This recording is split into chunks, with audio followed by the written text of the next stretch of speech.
Question number 26। सबसे पहले transaction जो है लिखा है, generalise the following transaction in the books of Shiv enterprise Delhi में है ये। इसका मतलब जो भी सामान दिल्ली में सेल आउट होगा उस पर जीएसटी, सीजीएसटी और एसजीएसटी लगेगा, और जो भी दिल्ली से बाहर सेल आउट होगा उस पर आईजीएसटी लगेगा। लिखा purchased goods from Shyam and company Delhi, list price 25,000 at 20% trade discount, 3% cash discount और जीएसटी है 6%। Payment was made immediately and availed cash discount. तो अगर मैं इसको फर्स्ट का वर्किंग नोट बनाऊं तो यहां पर 25,000 रुपीज का गुड्स है और इस पर 20% का ट्रेड डिस्काउंट है, तो -20% ट्रेड डिस्काउंट 5,000, तो 20,000 रुपीज का गुड्स परचेज किया है।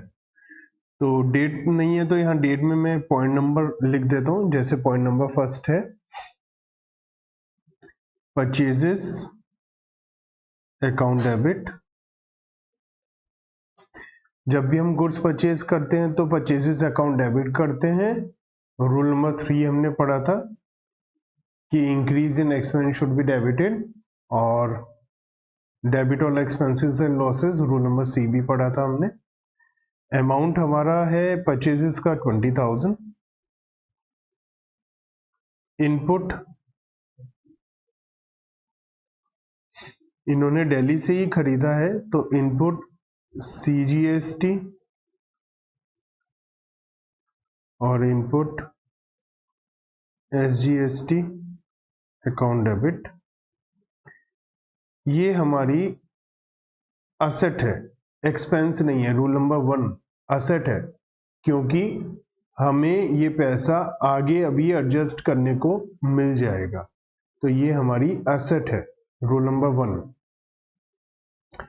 हमने 6% का टैक्स देना है, तो सीजीएसटी एंड एसजीएसटी @6%, तो 1200 हो जाएंगे, और टोटल हमने 22,400 रुपीज इनको देना होगा। तो 1200 इनपुट सीजीएसटी और 1200 इनपुट एसजीएसटी। यहाँ लिखा है कि 3% का कैश डिस्काउंट है और इन्होंने इमीडिएटली इनको पेमेंट भी कर दिया है, तो कैश डिस्काउंट है 3%। तो यहां पर ये बात ध्यान रखिएगा हमेशा कि जो डिस्काउंट होगा वो जीएसटी पे डिस्काउंट नहीं मिलेगा आपको, क्योंकि जीएसटी का पूरा पैसा तो गवर्नमेंट के पास में जाना है। तो 20,000 का 3% डिस्काउंट हो जाएगा 600 रुपीज, और 21,800 रुपीज हम पेमेंट कर देंगे। तो टू कैश अकाउंट में 21,800 टू डिस्काउंट रिसीव्ड अकाउंट। हमारा रूल नंबर 5 है, ये सब केवल आपको बताने के लिए लिख रहे हैं। 600 नरेशन आ जाएगा बीइंग गुड्स परचेज्ड, इतना भी लिख दे कोई बात नहीं, क्योंकि बहुत सारी ट्रांजैक्शन है, बहुत बड़ी ट्रांजैक्शन है, तो क्या क्या लिखेंगे इसमें। यहां पर ये बात जरूर ध्यान रखिएगा आप लोग कि यहां पर जो डिस्काउंट है कैश डिस्काउंट, उसके बारे में यहां लिखा हुआ था 3% cash discount on the value of the goods, इसलिए हमने ये 20,000 के ऊपर कैलकुलेट किया। अगर ऐसा नहीं लिखा होता और केवल लिखा होता 3% कैश डिस्काउंट, तो फिर हम टोटल वैल्यू पर ले लेते, जो भी टोटल वैल्यू होती, क्योंकि टोटल पैसा अगर कोई डिस्काउंट दे रहा है तो हमें क्या प्रॉब्लम है। तो यहाँ पर ध्यान दीजिएगा कि जो डिस्काउंट का अमाउंट है वो किसी चीज के वैल्यू के ऊपर लिखा है या नहीं। जैसे फर्स्ट पॉइंट में लिखा है 3% cash discount on the value of the goods, केवल गुड्स की वैल्यू पर डिस्काउंट दिया है। सेकंड पॉइंट में लिखा है 2% कैश डिस्काउंट। अब यहां पर वैल्यू ऑफ द गुड्स नहीं लिखा है, तो इसका मतलब यहाँ टोटल जो अमाउंट है उस पर हम डिस्काउंट देंगे। तो आइए हम सेकंड पॉइंट पर आते हैं। अब सेकंड पॉइंट लिखा है हमने परचेज किया है गुड्स, तो हम सेकंड पॉइंट लिखते हैं परचेज किया है गुड्स, लिस्ट प्राइस है 20,000, 25% ट्रेड डिस्काउंट है,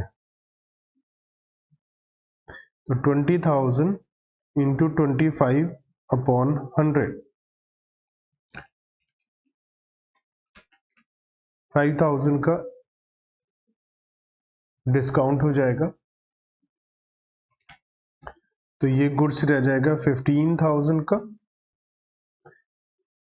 2% का कैश डिस्काउंट है, लेकिन हमने 50% की पेमेंट की है और जीएसटी भी है 6%, तो 12% हो गया, तो जीएसटी हो गया 12%, तो 15,000 का 12%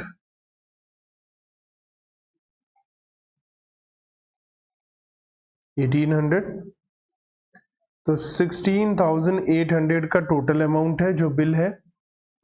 अब इस 16,800 में से आधा पेमेंट किया हमने, तो हाफ हमने पेमेंट करा है 1/2, तो इसका हाफ हो गया 8,400। ये कैश पेमेंट है और ये क्रेडिट है। जो कैश पेमेंट है उस पे हमें 2% का डिस्काउंट मिलेगा, तो 8,400 का 2%। यहां पर हम, अगर यहां लिखा होता कि गुड्स की वैल्यू पर मिलेगा तो 7,500 पर निकालते, 15,000 का आधा 7,500 पे, लेकिन यहां पर गुड्स की वैल्यू पे नहीं लिखा है, तो टोटल वैल्यू 8,400 का 2%, 168 का डिस्काउंट मिल जाएगा, तो 8,232 रुपीज की पेमेंट हम कर देंगे अभी। तो इसकी जर्नल एंट्री बनाते हैं। वर्किंग नोट में तो हमने काम कर लिया, तो जर्नल एंट्री में हमने गुड्स को परचेज किया है, तो purchases account debit,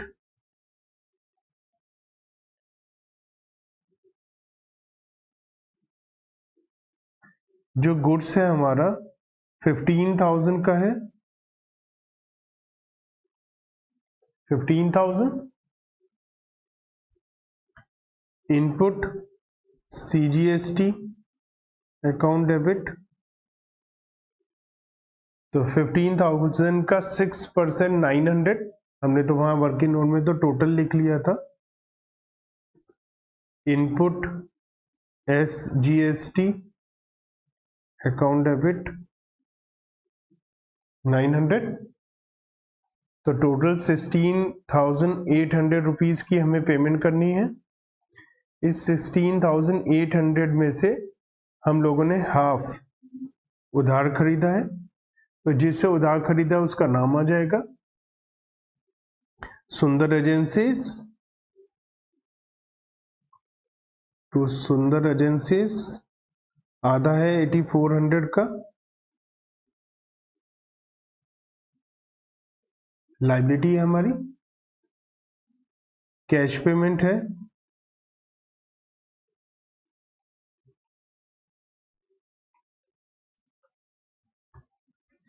working note में निकाला था हमने 8,232 और डिस्काउंट मिल गया हमें, टू डिस्काउंट रिसीव्ड,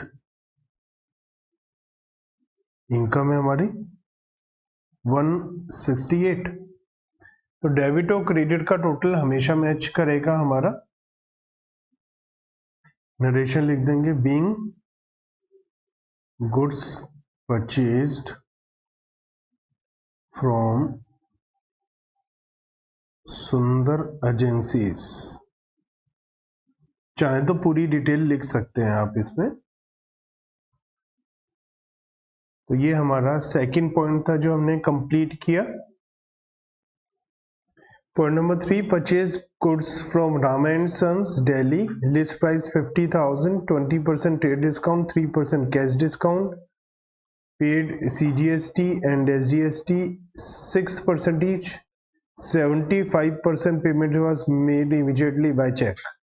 तो लगभग सारा पॉइंट सेकंड की तरह ही है, बस थोड़ा सा डिफरेंस है, और वो थोड़ा सा डिफरेंस है कि हमने 75% पेमेंट करा है और वो भी चेक से।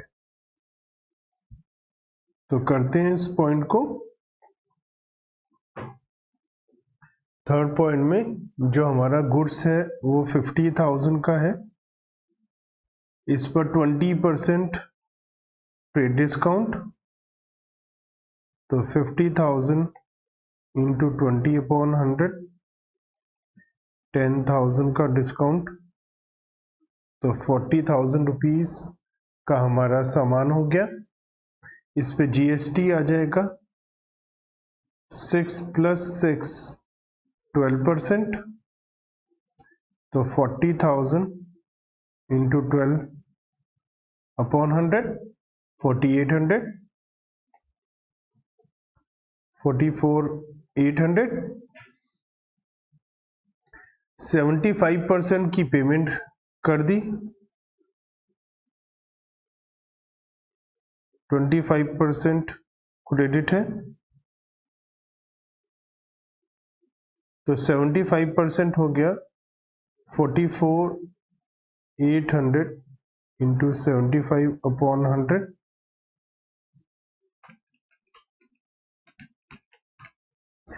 33,600, और 11,200 हमारा क्रेडिट हो गया। अब इस 33,600 पर 3% का कैश डिस्काउंट है, 33,600 इंटू 3%,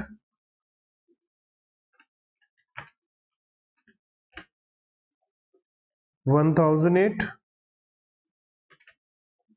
32,592 रुपीज का हम पेमेंट करेंगे चेक के थ्रू, और बाकी का हमारा कैश डिस्काउंट हो जाएगा। अब इसको हम एंट्री के थ्रू लिखते हैं, purchases account debit, input CGST account debit,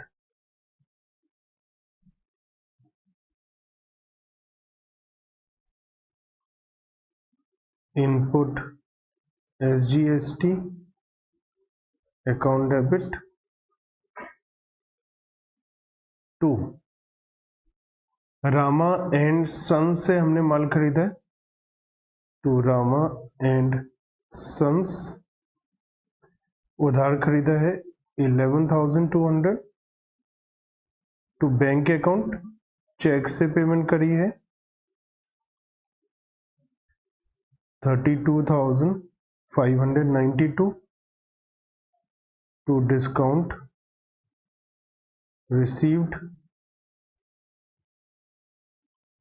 1,008, और नरेशन लिख देंगे, बीइंग से स्टार्ट होगा, आप लिख दीजिएगा। फोर्थ पॉइंट पर आते हैं। Sold to Ramesh and company Chandigarh, goods of the list price 40,000, 15% discount, 3% cash discount on value of the goods, और वो भी कॉस्ट लिखा है, उस पर हमें निकालना है। IGST 12% है, रमेश एंड कंपनी ने फुल अमाउंट चेक से दे दिया, और हमसे उसने कैश डिस्काउंट लिया। अब यहां पर जो डिस्काउंट है वो 3% है, ठीक है। तो करना शुरू करते हैं। पहले लिखते हैं यहां पर हमारा लिस्ट प्राइस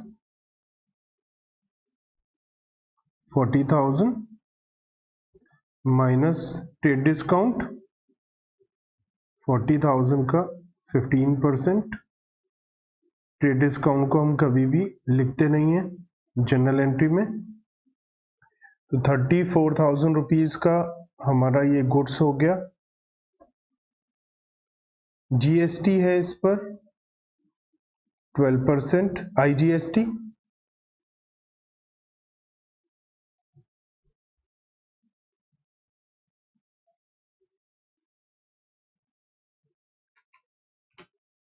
$4,080 और क्योंकि पूरा का पूरा पेमेंट हुआ है तो उस पर पूरे अमाउंट पूरे की पूरा सेटलमेंट हुआ है तो उस पर कैश डिस्काउंट मिलेगा। लेकिन वैल्यू ऑफ द गुड्स तो कैश डिस्काउंट है 3%। 34,000 का 3% 1,020 जो पेमेंट होगी वो 37,060 के हिसाब से हो जाएगी। तो इसको कैसे लिखेंगे देख लेते हैं। पॉइंट नंबर 4 सेल्स है और सारा का सारा पैसा हमें मिल गया है with the help of cheque. तो बैंक अकाउंट डेबिट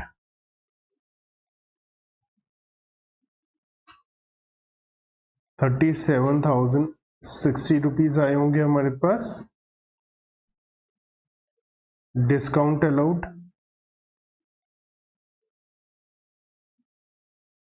1,020 का हमने डिस्काउंट अलाउ किया टू सेल्स अकाउंट। 34,000 रुपीज की हमने सेल्स की टू आउटपुट आईजीएसटी। ये रूल नंबर 7 के हिसाब से लायबिलिटी है, गवर्नमेंट को देना है इसलिए हमने क्रेडिट किया। और ये अमाउंट था आईजीएसटी हमारा एक साथ ही आता है। आईजीएसटी में अलग अलग हम नहीं लिखते जैसे सीजीएसटी एसजीएसटी लिखते हैं। Being goods sold to Ramesh and company.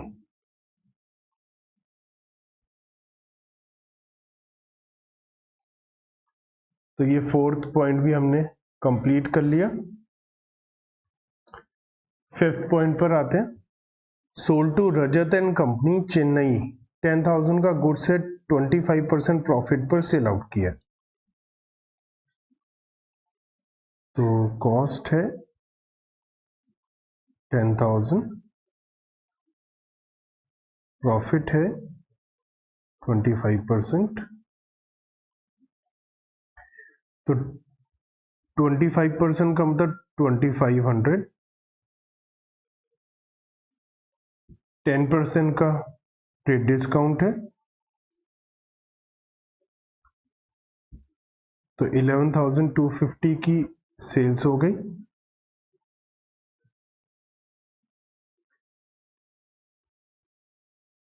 %2.5 का कैश डिस्काउंट है और आईजीएसटी है 12%।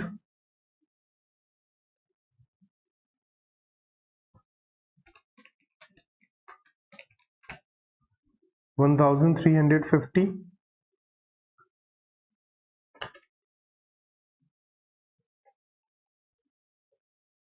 जो पेमेंट हुई है वो 60% की हुई है।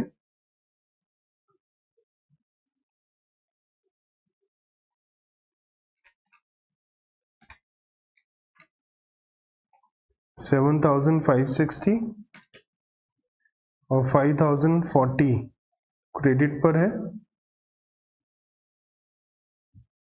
अब 7,560 पर कैश डिस्काउंट है 2.5%। यहाँ कुछ ऐसा नहीं लिखा है कि गुड्स की वैल्यू पर ही डिस्काउंट देना है तो पूरी वैल्यू पर है 189 रुपीज का डिस्काउंट हो जाएगा। और 7371 सेटल हो जाएगा। तो यहाँ पर पेमेंट हुई है, कैश में पेमेंट है क्योंकि चेक का नाम नहीं लिया है, तो cash account debit 7371, discount allowed account debit 189, Rajat and company को सेल आउट किया है, तो जो क्रेडिट सेल है 5040 की रजत के नाम से आ जाएगी, तो सेल्स अकाउंट 11,252 चेन्नई में है और IGST है, तो आउटपुट IGST 1350।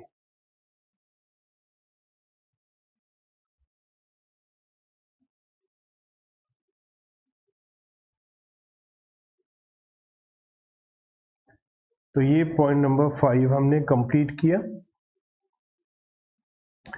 इसके बाद एक लास्ट है इसमें, पॉइंट नंबर 6, लिस्ट प्राइस है 50,000, 20% का ट्रेड डिस्काउंट है, तो 10,000 रुपीज का डिस्काउंट हो जाएगा, तो 40,000 रुपीज का माल बचेगा। IGST 12% है, 4800,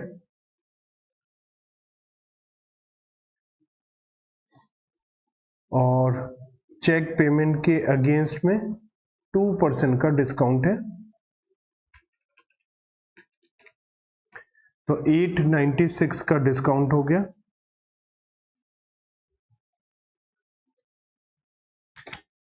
और 43,904 रुपीज सेटलमेंट हो जाएगा चेक के थ्रू।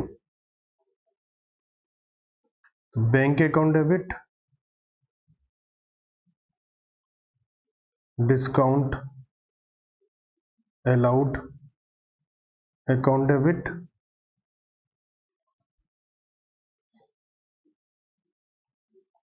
तो बैंक में जो पैसा आया वो 43,904 आया, और जो डिस्काउंट में दिया 896, क्योंकि सारी अमाउंट हमारी सेटल हो गई है, इस वजह से हम लोग क्रेडिट का कुछ भी नहीं लिखेंगे टू सेल्स अकाउंट। सेल्स है हमारी 40,000 और आउटपुट IGST 4800।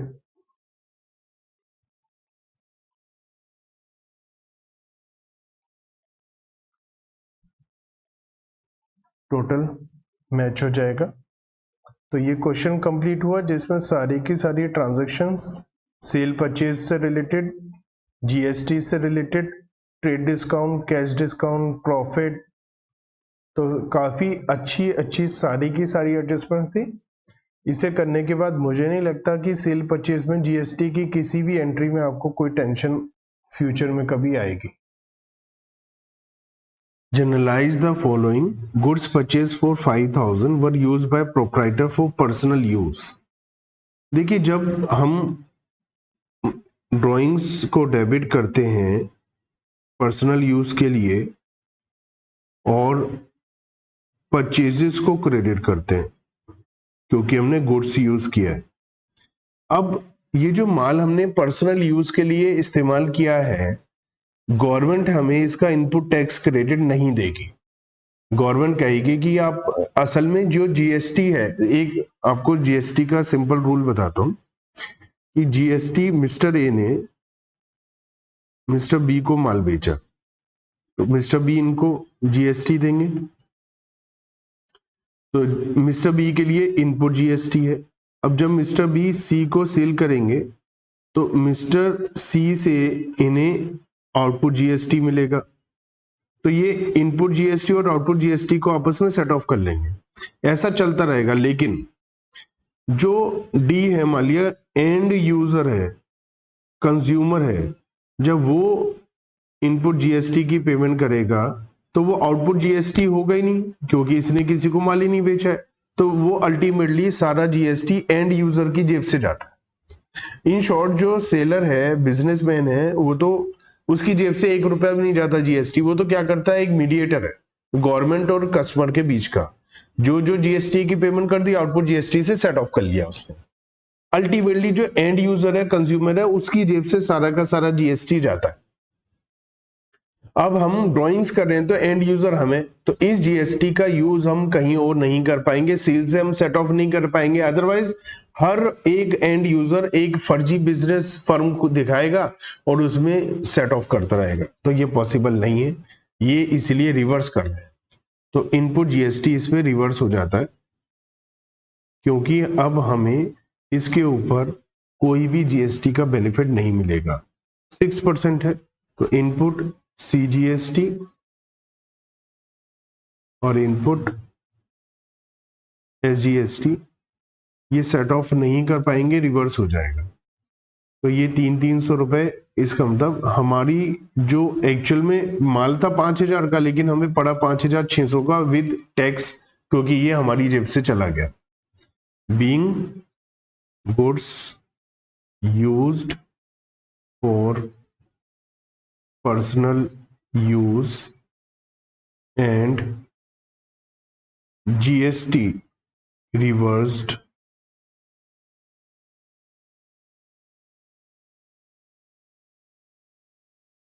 सेकेंड है 2000 ड्यू फ्रॉम हरी आर बेडर्स। तो बेडर्स हो गए, बेडर्स पर कोई जीएसटी नहीं लगता है, क्योंकि ये तो लॉस है हमारा, कोई खर्चा थोड़ी ना, किसी की इनकम थोड़ी ना। तो bad debts account debit to Hari 2000 being bad debts written off. Next, third entry, goods uninsured of 3000 were destroyed by fire. Loss by fire account debit करते हैं, या गुड्स लॉस बाय फायर भी लिख सकते हैं। लॉस है हमारा, लॉस को डेबिट करते हैं।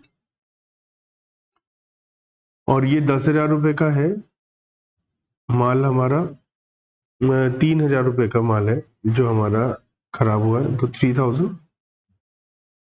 अब यहां पर एक बात आपको ध्यान रखनी है, 3000 यहां भी नहीं लिख रहा, टू परचेजेस अकाउंट 3000। क्या ध्यान रखना है, ये लॉस हुआ माल, आग लग गई तो ये बेच तो पाएंगे नहीं, माल नहीं बेच पाएंगे तो इस पे आउटपुट जीएसटी हमें मिलेगा नहीं। तो इनपुट जीएसटी आउटपुट जीएसटी से सेट ऑफ करने को अलाउ नहीं करेगी गवर्नमेंट, ये लॉस हमारा ही लॉस है। तो यहां पर भी इनपुट जीएसटी को रिवर्स करना पड़ेगा। Input CGST account to input SGST account. तो कहने का मतलब ये है कि हमारा जो नुकसान है वो 3,000 रुपए का नहीं, 3,360 रुपए का नुकसान हो गया। 180 रुपए जो हमने जीएसटी के दिए थे, अब फ्यूचर में वापस कहीं नहीं आएंगे, क्योंकि ये माल हम कस्टमर को बेच तो पाएंगे नहीं। यही बात ड्राइंग्स पर भी अप्लाई हो रही थी, ये माल हम बेच ही नहीं पाएंगे। तो जब हम बेच ही नहीं पाएंगे तो इस पर आउटपुट जीएसटी आएगा नहीं, जब इस पर आउटपुट जीएसटी नहीं आएगा तो इनपुट जीएसटी सेट ऑफ किससे करोगे, किसी से नहीं करोगे, तो ये हमारा नुकसान हो जाता है। फोर्थ पॉइंट में लिखा है कि हमारा 10,000 रुपए का माल खराब हो गया है, जिसमें से इंश्योरेंस कंपनी से हमें 8,000 रुपए मिल गए हैं, चेक मिल गया, उन्होंने एक्सेप्ट कर लिया और हमें चेक मिल गया इंश्योरेंस कंपनी से। तो सबसे पहली बात ये, insurance company accepted claim of 8,000 and cheque is received from insurance company. तो इंश्योरेंस कंपनी से हमें चेक भी मिल गया है तो हम लोग क्या करते हैं, एंट्री बनाते हैं इसकी।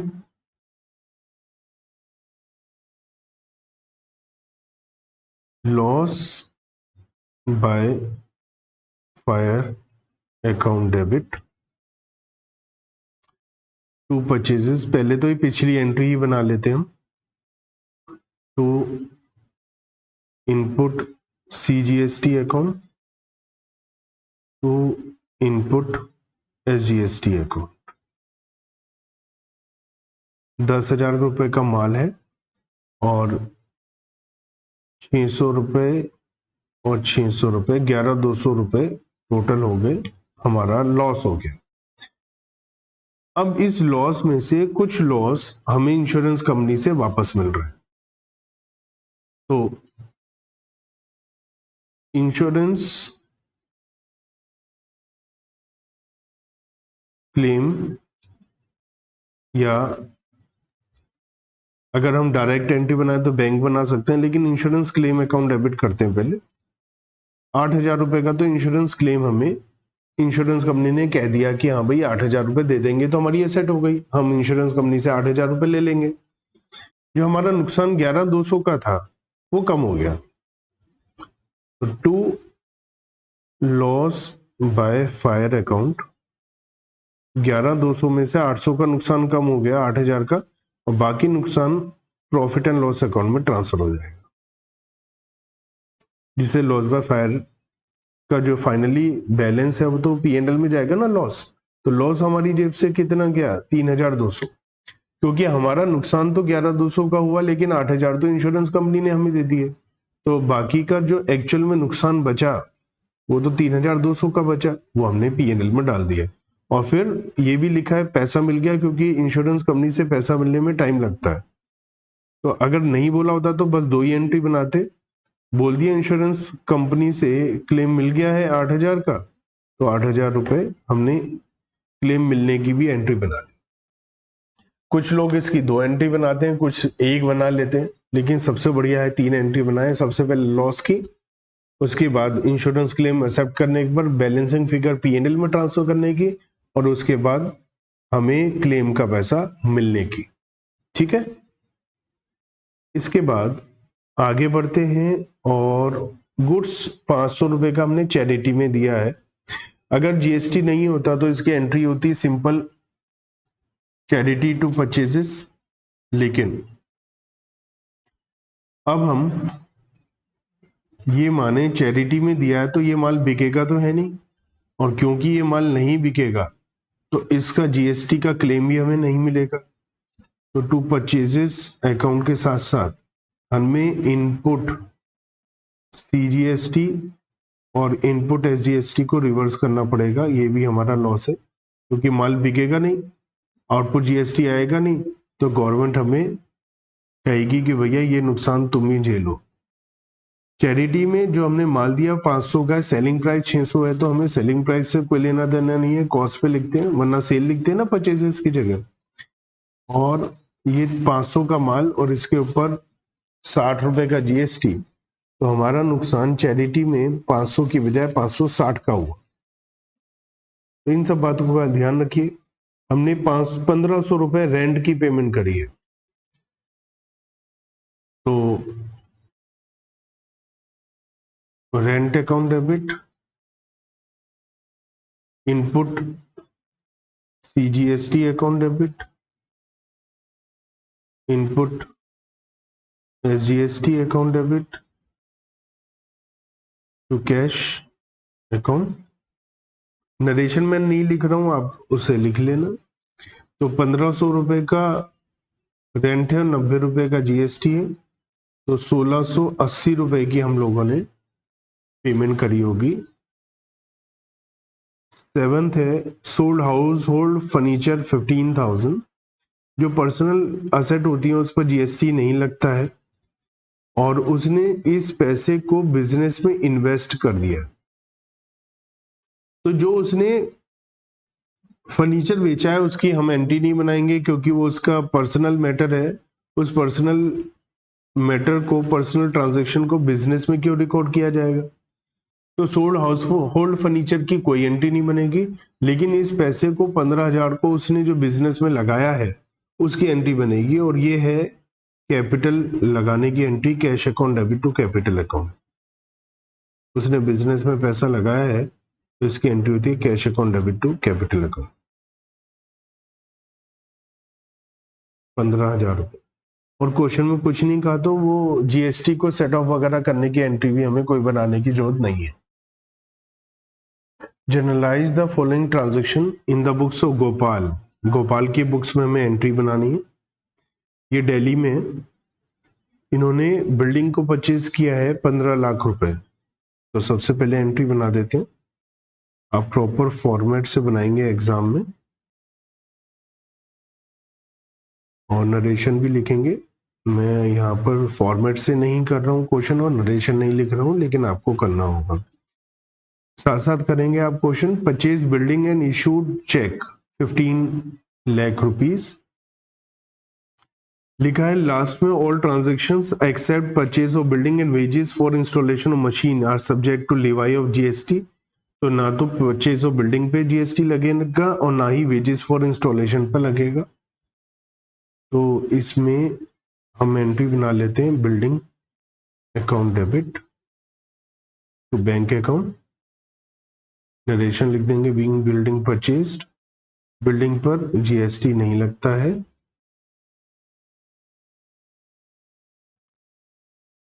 May 10, purchase machinery from Remson Chandigarh on credit. तो चंडीगढ़ दूसरी स्टेट में हो गया, दूसरी स्टेट का मतलब आईजीएसटी लगेगा। और मशीनरी असेट है, मशीनरी को डेबिट कर देंगे, machinery account debit 2 lakh. Input IGST account debit, और 12% हमारा जीएसटी लग जाएगा इस पर 24,000,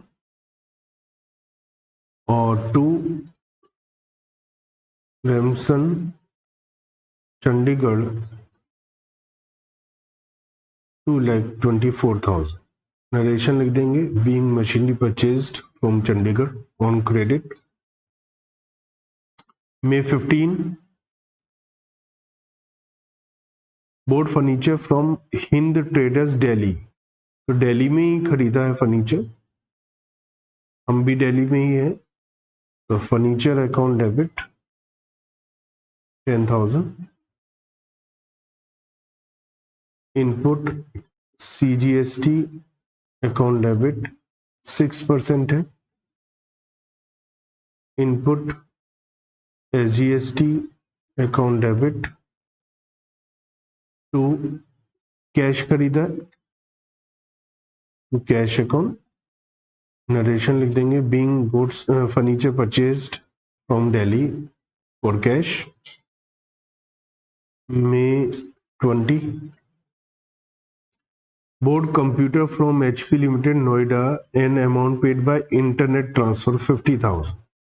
तो हमने कंप्यूटर खरीदा है, तो हमने बात करी थी पहले भी कि कंप्यूटर है या एसी वगैरह तो इन्हें ऑफिस इक्विपमेंट बोल सकते हैं, लेकिन कंप्यूटर एक हैवी और मेन असेट है आज की डेट में। तो कंप्यूटर को अलग भी लिख सकते हैं, ऑफिस इक्विपमेंट भी लिख सकते थे, कोई दिक्कत नहीं है। कंप्यूटर 50,000 रुपये का खरीदा है हमने, और इसके ऊपर नोएडा स्टेट अलग है दिल्ली से, तो इसके ऊपर इनपुट आईजीएसटी लगा होगा 12%, 6,000 रुपये का। और इंटरनेट ट्रांसफर है, इसका मतलब बैंक से पेमेंट हुई है, बैंक अकाउंट 56,000। नरेशन नाम लिख देंगे being computer purchased and online payment made. May 21,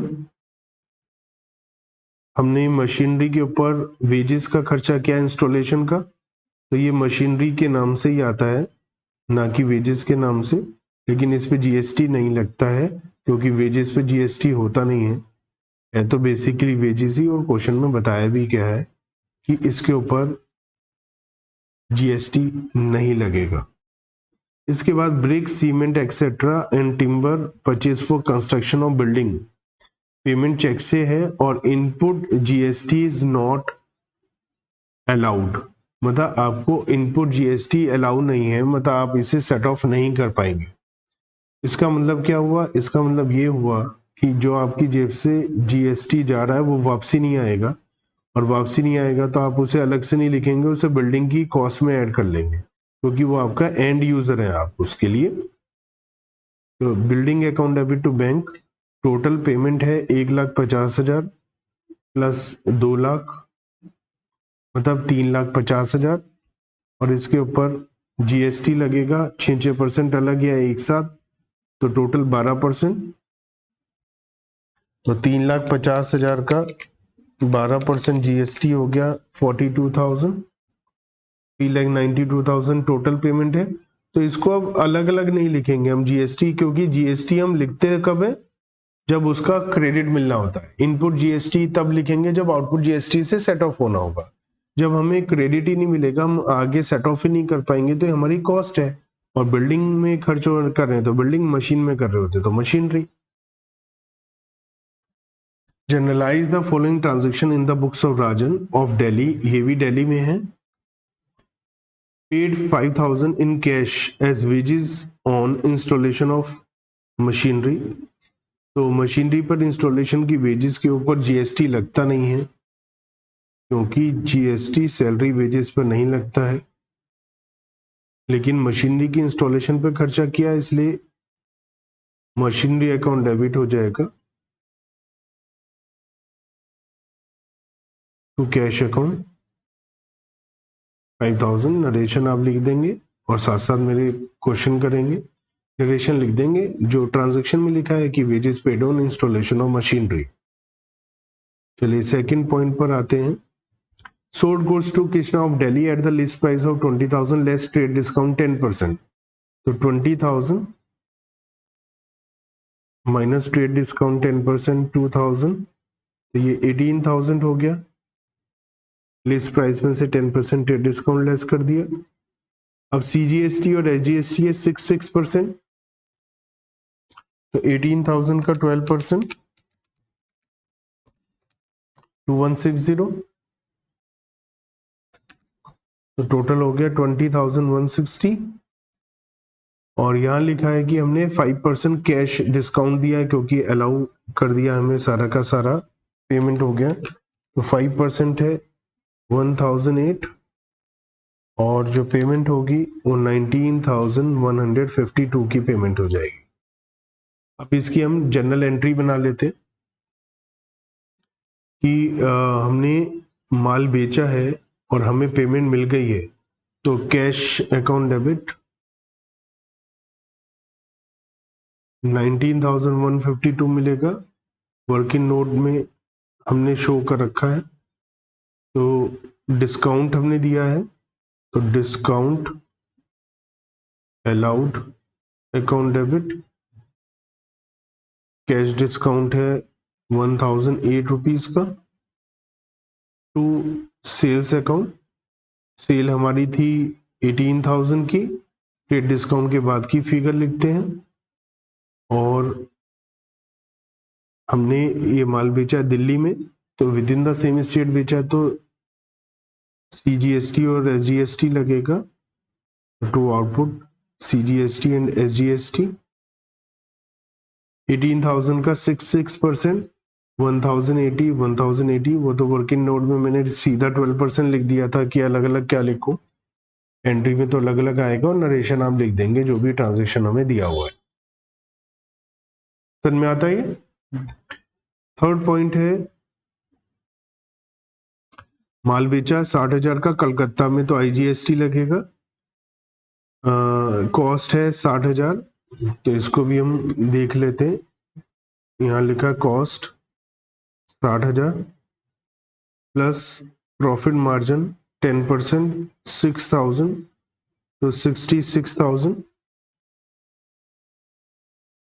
और ट्रेड डिस्काउंट है 5%, तो 66,000 का 5% 3,300 का ट्रेड डिस्काउंट हो जाएगा। तो 62,700 आ जाएगा, प्लस इस पे 12% का जीएसटी लगेगा,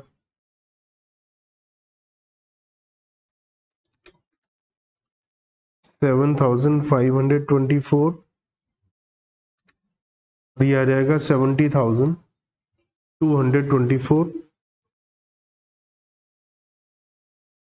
तो मोहन से पैसा लेना है, उधार बेचा हमने क्योंकि कैश की बात नहीं हो रही है, तो Mohan debit 70,224 to sales account, जो सेल की फिगर थी वो थी 62,700, और यहां पर आउटपुट आईजीएसटी है 7,524।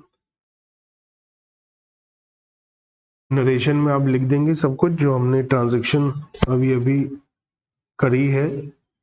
फोर्थ पॉइंट,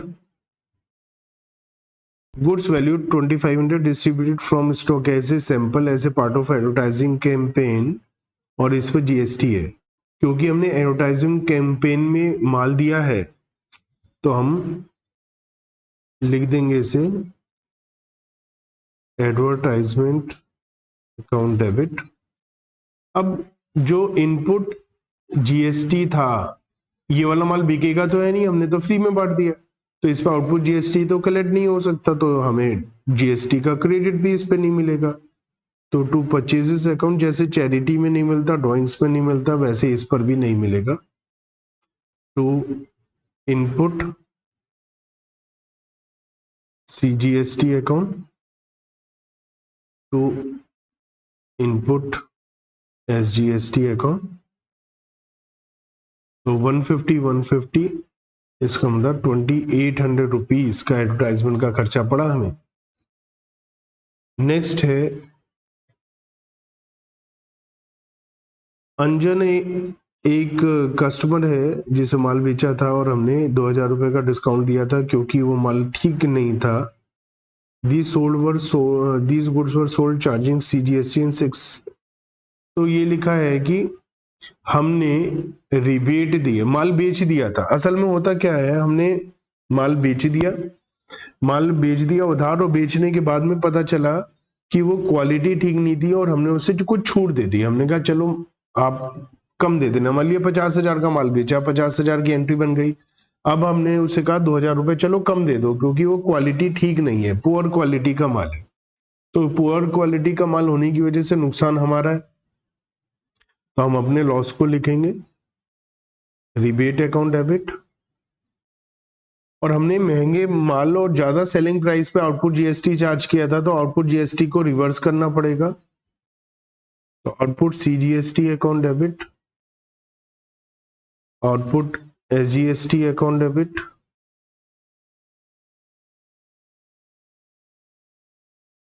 और अमाउंट है 2,000 की रिबेट पे जीएसटी भी तो कम करना पड़ेगा। ये थोड़ी ना हमने 50,000 का माल प्लस जीएसटी दिया और डिस्काउंट देने पे जीएसटी कम नहीं करेंगे, जीएसटी भी रिवर्स करना पड़ेगा। तो 2,240 रुपए उसके अकाउंट में पूरे कम हो जाएंगे क्योंकि जीएसटी भी उसने देना था। ये क्लियर है। Sold goods costing 1 lakh to Anil of Delhi at a profit of 25% on sales. ध्यान रखिए, यहां पर आपको बेवकूफ बनाने के लिए लिखा है कॉस्ट पर प्रॉफिट नहीं है, सेलिंग प्राइस पर प्रॉफिट है। तो कॉस्ट है 1 लाख, जो प्रॉफिट है आप सीधा 25% लिख देंगे, 25,000 तो गलत हो जाएगा क्योंकि वो 25,000 कॉस्ट पर प्रॉफिट होगा, लेकिन हमें प्रॉफिट लेना सेलिंग प्राइस पर, इस अमाउंट पर। या तो इसे एक्स मानिए और एक्स मान के करिए, या ये मानिए कि सेलिंग प्राइस पर 25% प्रॉफिट है तो जो कॉस्ट प्राइस है वो 75% हो गया। तो ऐसा भी कर सकते हैं प्रॉफिट निकालने के लिए, नहीं तो एक्स मान के इक्वेशन बनाकर भी आप कर सकते हैं।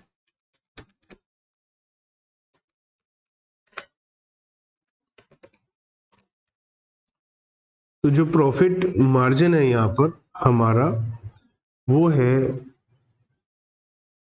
33,333 और 1,33,333। अगर आप 1,33,333 का 25% लेस करेंगे तो 1 लाख आ जाएगा। यही तो हम चाहते थे, सेलिंग प्राइस का 25%। तो या तो ऐसा करिए या फिर इसे ऐसा मानो, cost plus profit equal to sales होता है। कॉस्ट है 1 लाख, सेल एक्स मान लो, प्रॉफिट है सेलिंग प्राइस का 25%। तो यहां से एक्स की वैल्यू निकालोगे तो 1,33,333 आ जाएगी। ऐसा भी आप कर सकते हैं। ध्यान रखिएगा, जब भी हमें कॉस्ट की बजाय सेलिंग प्राइस पे प्रॉफिट मार्जिन दिया है और सेलिंग प्राइस दिया नहीं तो हमें ऐसे ही करना पड़ेगा। अब यहां पर लिखा है कि हमें डिस्काउंट देना है जी। यहां पर ट्रेड डिस्काउंट भी है, ट्रेड डिस्काउंट है 20%। तो लेस करते हैं ट्रेड डिस्काउंट 20%।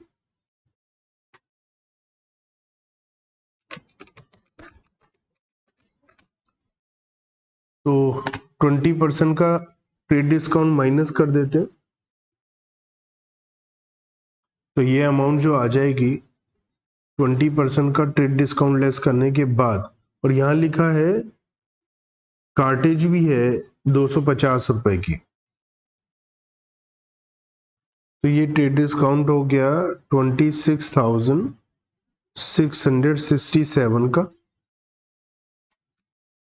और हमारा नेट सेलिंग प्राइस हो गया 1,06,667 रुपीज। तो ये हमारा सेलिंग प्राइस हो गया। तो ये माल बेचा है हमने, तो एंट्री बना लेते हैं। अनिल को बेचा है, और कैश वगैरह के लिए नहीं बताया, तो जब नाम लिखा होता है तो हम एज्यूम करते हैं कि क्रेडिट पर बेचा है। Anil debit to sales account 1,06,667।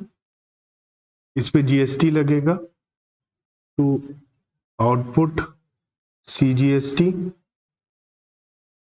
To output SGST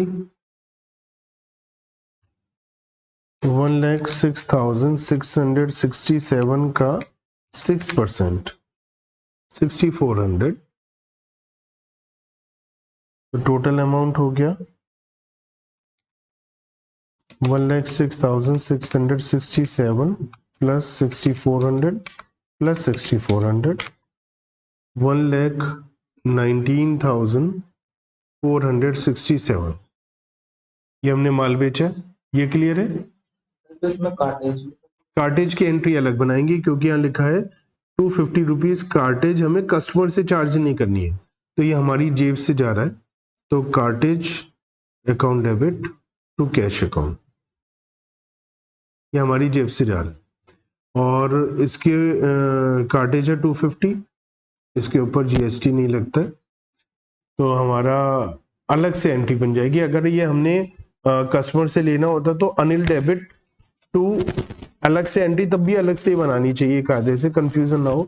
तब अनिल डेबिट टू कैश कर देते हैं कि अनिल से पैसा लेना कार्टेज का।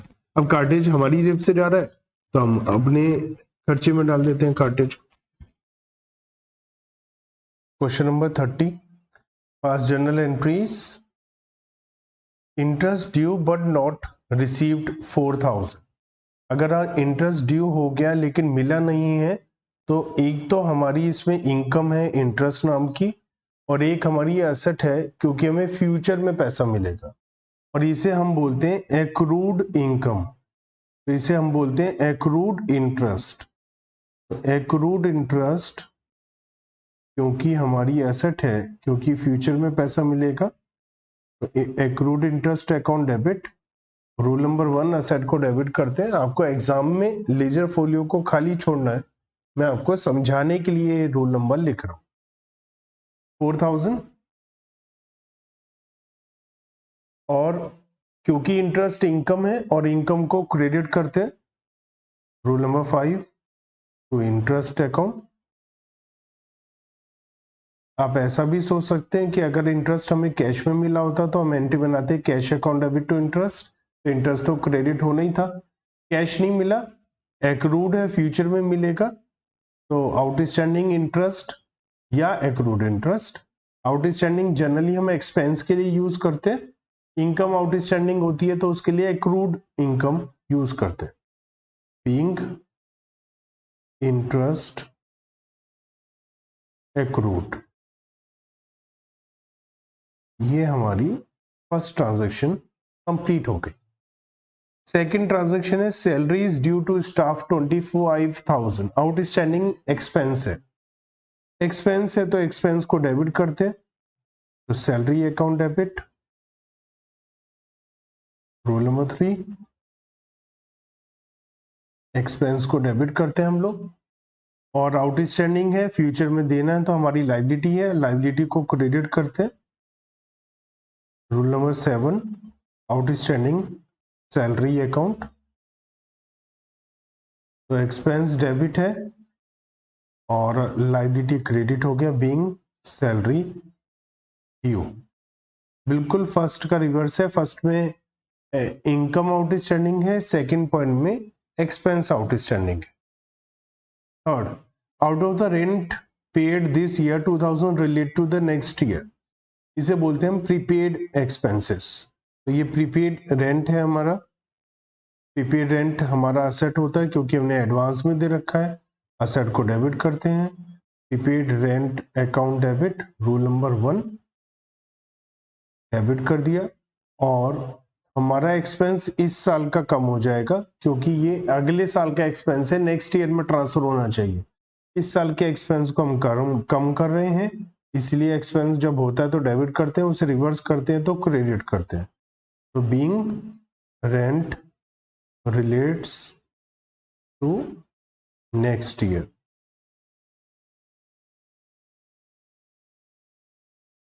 नेक्स्ट ट्रांजैक्शन है 10% डेप्रीशिएशन लगना है फर्नीचर पर, डेप्रीशिएशन हमारा लॉस होता है, लॉस को डेबिट करते हैं। Depreciation account debit. Rule number 3, 5000 का 10% 500, और डेप्रीशिएशन से एक तो हमारा एक्सपेंस लॉस होता है तो लॉस तो लिख दिया हमने, दूसरा हमारी एसेट की वैल्यू डिक्रीज हो जाती है।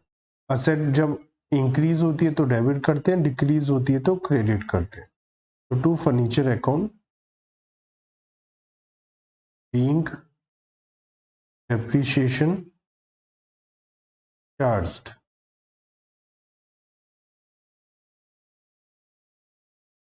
नेक्स्ट ट्रांजैक्शन, हमने फर्नीचर को बनाने के लिए कुछ गुड्स का इस्तेमाल किया है, अपना फर्नीचर बनाने के लिए। तो goods used in making furniture, तो गुड्स यूज होता है माल बेचने के लिए, फिनिश गुड्स के लिए, लेकिन हमने एसेट के लिए यूज कर लिया, हमारी एसेट बन गई, फर्नीचर बन गया, एसेट को डेबिट करते हैं। तो रूल नंबर 1, 1500 रुपए, क्योंकि हमारी कॉस्ट तो 1500 ही है, और हमने माल का जो इस्तेमाल किया है उसे क्रेडिट कर देते हैं, माल कम हो गया, जब खरीदते हैं तो डेबिट करते हैं, और जब उसको कहीं और यूज कर लेते हैं, चोरी हो जाता है, सैंपल में दे देते हैं, तो वो हम क्रेडिट कर देते हैं। Being goods used to make furniture, furniture बनाने के लिए हमने गुड्स का इस्तेमाल किया। रिसीव्ड कमीशन ऑफ 10,000, 10,000 का कमीशन मिला है हमें, 10,000 रुपीज का हमें कमीशन मिला है, और इस कमीशन में 6% का जीएसटी है और 6% का एसजीएसटी है। आधा इसमें से जो है वो एडवांस मिला है। तो हम लोग क्या करते हैं, पहले माल मिलने कैश मिलने की एंट्री, कमीशन मिलने की एंट्री बना लेते हैं। चेक से मिला है तो बैंक अकाउंट डेबिट, जो चेक से मिला है तो bank account debit, to commission, commission income है, इनकम को क्रेडिट करते हैं। रूल नंबर 5, 10,000 का कमीशन मिला हमें। टू आउटपुट CGST, इस पे GST है, ये हमारी लाइबिलिटी है, लाइबिलिटी को क्रेडिट करते हैं क्योंकि हमें फ्यूचर में ये पेमेंट देनी पड़ेगी, गवर्नमेंट को देना पड़ेगा। 6% है तो 10,000 का 6% 600 हो गया। टू आउटपुट SGST, जो GST होता है उसके दो हिस्से होते हैं, एक सेंट्रल गवर्नमेंट की जेब में जाता है उसे CGST बोलते हैं, और जो स्टेट गवर्नमेंट की जेब में जाता है उसे SGST बोलते हैं। तो 11,200 रुपये टोटल बना होगा, पेमेंट मिला। इसमें से आधा एडवांस है। एडवांस का मतलब अनअर्न्ड बोलते हैं उसे, अनअर्न्ड। जो एडवांस एक्सपेंस होता है उसे प्रीपेड एक्सपेंस बोलते हैं, और जो प्रीपेड इनकम होती है उसे अनअर्न्ड इनकम बोलते हैं। अनअर्न्ड इनकम का मतलब कमीशन इस साल का नहीं है तो उसे ट्रांसफर करेंगे तो कमीशन अकाउंट डेबिट कर देंगे। आधा हमारा अगले साल नेक्स्ट ईयर को बिलोंग करता है, नेक्स्ट ईयर का है आधा, तो कमीशन 5,000 टू अनअर्न्ड कमीशन 5,000। तो जो हमारी कमीशन, इसे कमीशन रिसीव्ड इन एडवांस भी बोल सकते हैं, इसे अनअर्न्ड कमीशन भी बोल सकते हैं। जो पैसा एडवांस में मिल गया हमारे लिए लायबिलिटी, हम फ्यूचर में उसका काम करेंगे, इसलिए हम लोग अनअर्न्ड कमीशन को लायबिलिटी लिखते हुए ट्रांसफर करते हैं रूल नंबर 7 के हिसाब से। और ये कमीशन को जो डेबिट किया है ये रिवर्स किया है, इस वाले कमीशन को आधे को रिवर्स करा है। रीजन बीइंग कि जब कमीशन इनकम होती है तो क्रेडिट होती है, और जब रिवर्स करते हैं तो डेबिट हो जाती है। Generalise the transaction in the books of Akhil Delhi. उसने बिजनेस स्टार्ट किया है और इंफॉर्मेशन कुछ दे रखी है हमें। लास्ट में लिखा है कि CGST और SGST 6% है अगर हम सेम स्टेट में कुछ माल खरीदेंगे बेचेंगे तो, और IGST है 12%। इंटर स्टेट ट्रांजैक्शन बताए कि एक स्टेट से दूसरे स्टेट में अगर हम माल बेचेंगे, खरीदेंगे या ट्रांजैक्शन करेंगे तो उसके ऊपर 12% GST लगेगा, जो IGST होगा। तो ये बात ध्यान में रखते हुए हमें जनरल एंट्रीज बनानी है। सबसे पहले बिजनेस स्टार्ट किया है कैश, चेक और बिल्डिंग से, तो एंट्री बना लेते हैं। Cash account debit 10,000,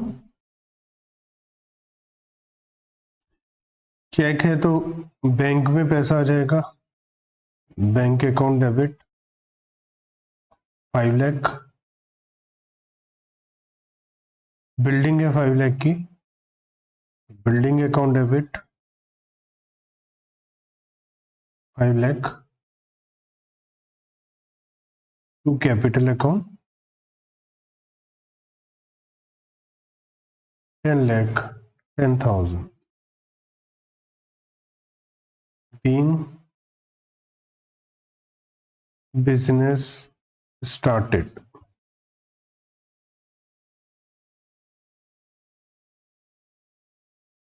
transaction number 2, हमने माल खरीदा है और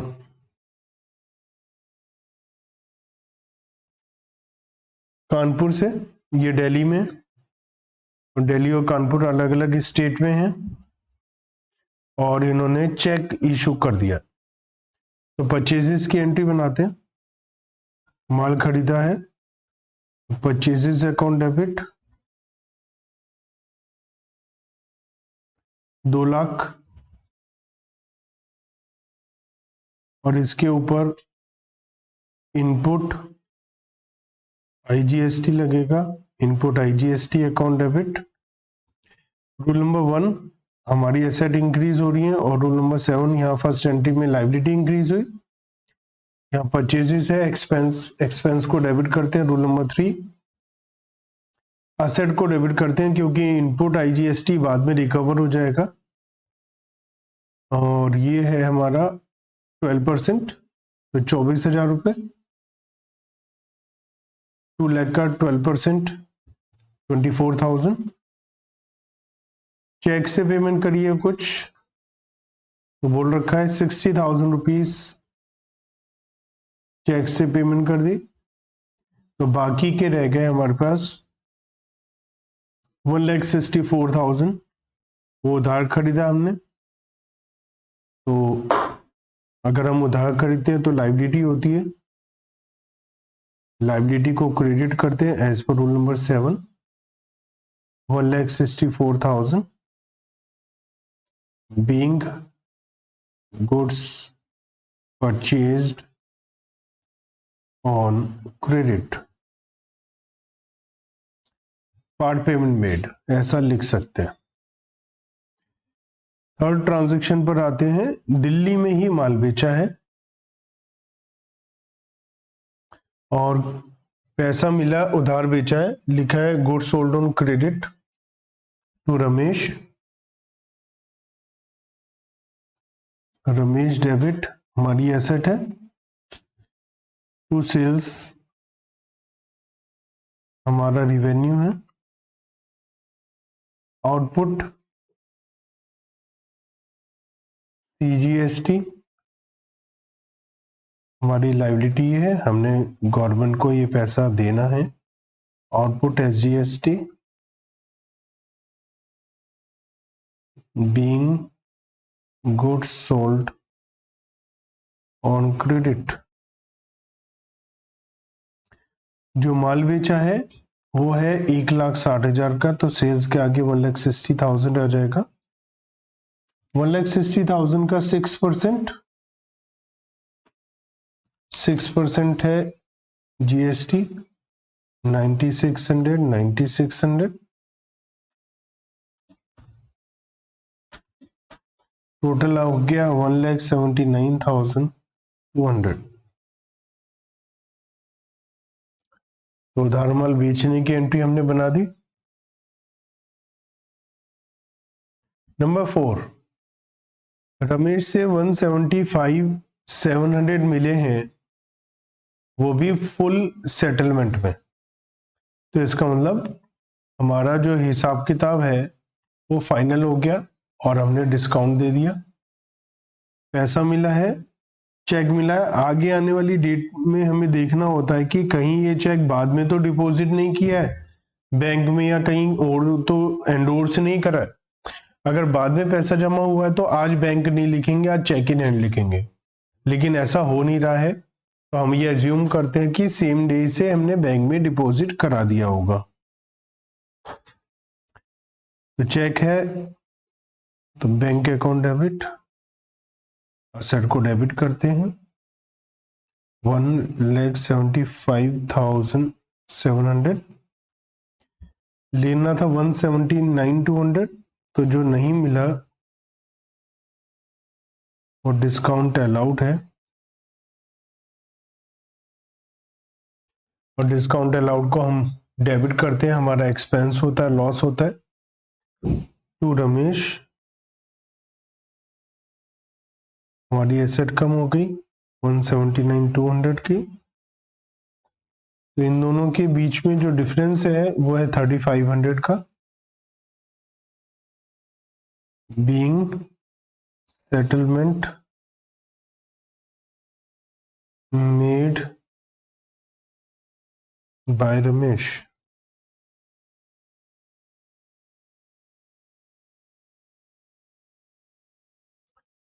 तो नेक्स्ट है, हमने पेमेंट करी है फुल सेटलमेंट में 1,62,000। तो मिस्टर डी से जो हमने माल खरीदा था 1,64,000 का, उनको 1,62,000 करके फुल सेटलमेंट हो रही है, तो उनसे डिस्काउंट की इनकम हो रही है हमें। तो डी डेबिट हो जाएगा 1,64,000, और जो हमने पेमेंट करी है चेक से करी है टू बैंक अकाउंट।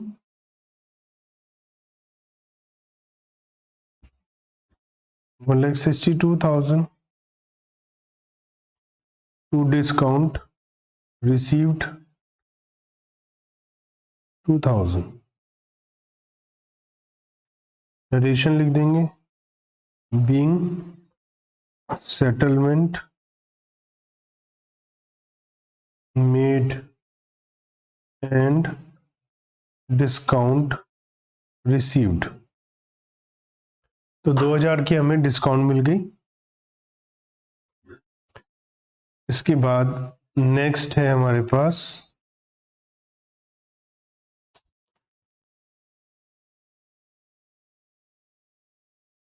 चलिए नेक्स्ट ट्रांजैक्शन पर आते हैं।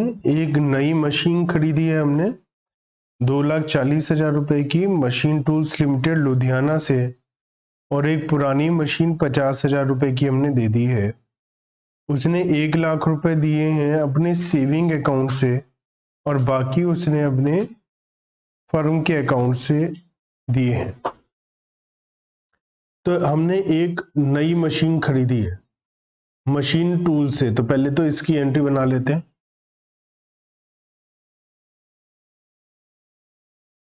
मशीनरी अकाउंट डेबिट 2,40,000 की मशीनरी है, लुधियाना अलग स्टेट में है तो पंजाब में है, दिल्ली से अलग है तो इनपुट IGST लगेगा। इनपुट GST डेबिट 2,40,000 पर 12% 28,800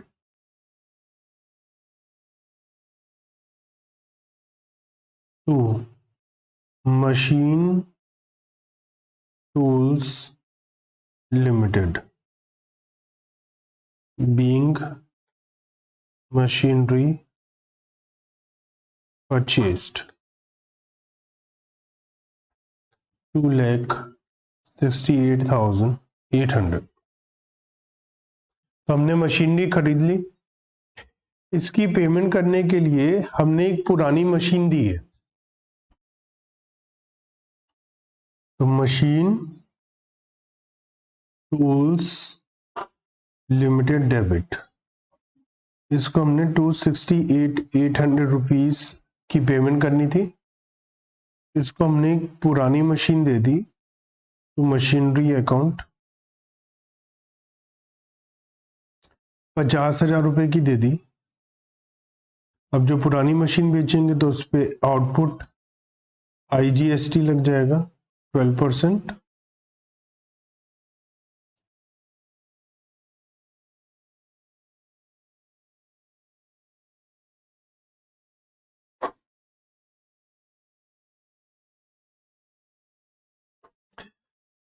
तो आउटपुट GST होगा 12%, 6,000 रुपए। तो एक हमने उसको पुरानी मशीन दे दी। 1 लाख रुपए अपने सेविंग अकाउंट से इन्होंने पेमेंट करा है। सेविंग अकाउंट मतलब पर्सनल पेमेंट, तो कैपिटल है वो 1 लाख। तो बाकी का जो पैसा बचा वो पैसा फर्म के अकाउंट से इन्होंने पेमेंट करा है। इसका मतलब पेमेंट उसकी भी हो गई है टू बैंक अकाउंट के नाम से, हमारी एसेट कम हो गई। तो 2,68,800 में से 1,56,000 की तो पेमेंट हो गई और 1,12,000 जो रह गए थे वो बैंक अकाउंट से पेमेंट हो गई। Being total payment made to machine tools limited, हमने उसको पेमेंट कर दी। नेक्स्ट ट्रांजैक्शन पर आते हैं। Transaction number 7, purchase machinery from Pawan and sons Delhi. उधार हमने एक मशीन खरीदी, तो दिल्ली से ही खरीदी है।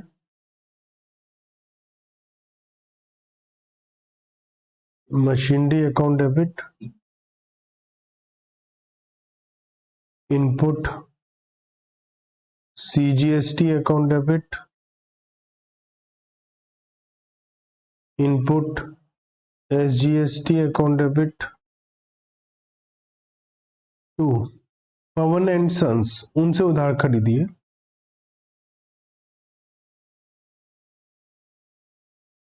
नरेशन में लिख देंगे मशीनरी परचेज्ड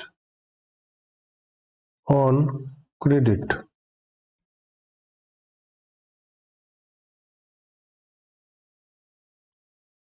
मशीनरी है 50,000, 6% CGST, 6% SGST, टोटल 56,000 रुपीज की हमने इनको पेमेंट करेंगे फ्यूचर में, अभी तो नहीं कर रहे हैं। नेक्स्ट है डेप्रीशिएशन है 5,000 रुपए का, जो ईयर एंड पर लगाना है हमें।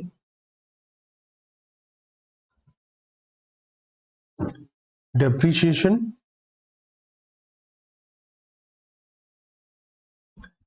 अकाउंट डेबिट, और ये डेप्रीशिएशन जो लगाना है मशीनरी पर लगाना है, टू मशीनरी अकाउंट। डेप्रीशिएशन हमारे लिए लॉस है, तो 3, रूल नंबर 3, मशीनरी की वैल्यू कम हो रही है तो असेट की वैल्यू कम होती है, तो हम उसे क्रेडिट करते हैं। Rule number 2, being depreciation charged, तो ये है 5,000 का,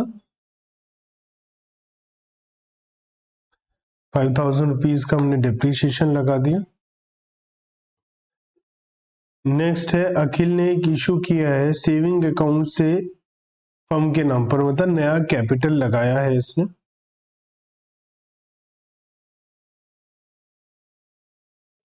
बैंक अकाउंट डेबिट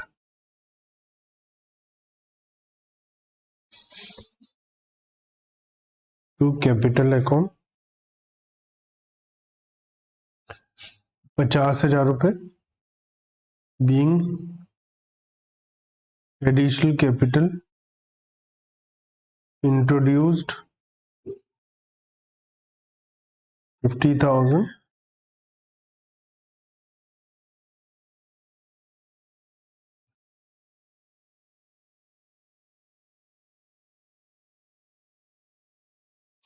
नेक्स्ट है paid 5,000 as income tax.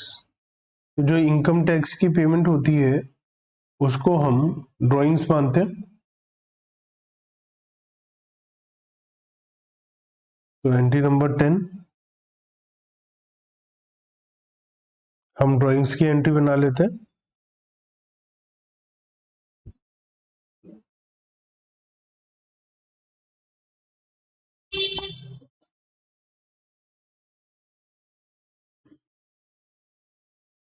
Drawings account debit to cash account being income tax paid 5,000। Transaction number 11, cheque 50,000 का जो सेविंग अकाउंट से डिपॉजिट किया था वो डिसऑनर हो गया, तो चेक डिसऑनर हो गया, तो चेक हमारा एंट्री क्या बनाई थी हमने, bank debit to capital. Dishonour होने का मतलब इससे रिवर्स एंट्री बनाइए, कैपिटल अकाउंट डेबिट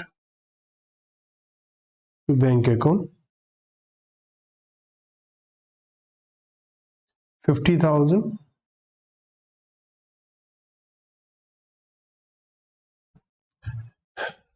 तो ये थी हमारी जनरल एंट्रीज।